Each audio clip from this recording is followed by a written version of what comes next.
Social گپ شپ میں خوش آمدید۔ جنت مرزا بڑی مشکل میں پھنس گئی، FIA متحرک ہو گئی۔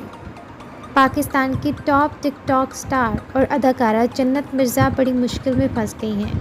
تفصیلات کے مطابق جنت مرزا کی ایک ٹک ٹاک ویڈیو حالیہ دنوں میں وائرل ہوئی تھی، جس میں مسیحی برادری نے سختی سے ایکشن لیا ہے۔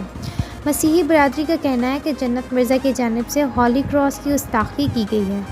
مسیحی برادری نے فیڈرل انویسٹیگیشن ایجنسی کے سائبر ونگ کو جنت مرزا کے خلاف فوری نوٹس لینے کا مطالبہ کر دیا ہے۔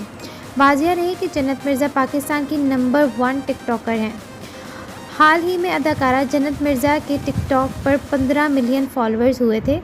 20 سالہ جنت مرزا پاکستان کے معروف صنعتی شہر فیصل آباد میں آرٹس کالج کی طالبہ ہیں، جبکہ گزشتہ سال ہی وہ تعلیمی مقاصد کے لیے جاپان منتقل ہوئی تھیں، تاہم وہ کچھ دن کے بعد پاکستان واپس آ گئی تھیں۔ اس کے علاوہ اداکارہ جنت مرزا نے حال ہی میں لالی ووڈ میں ڈیبیو بھی کیا۔ ٹک ٹاک فالوورز میں اضافے کے بعد جنت مرزا پاکستان کی وہ پہلی شخصیت بن گئی ہیں جنہیں کسی سوشل میڈیا پلیٹ فارم پر 15 ملین صارفین نے فالو کیا ہوا ہے۔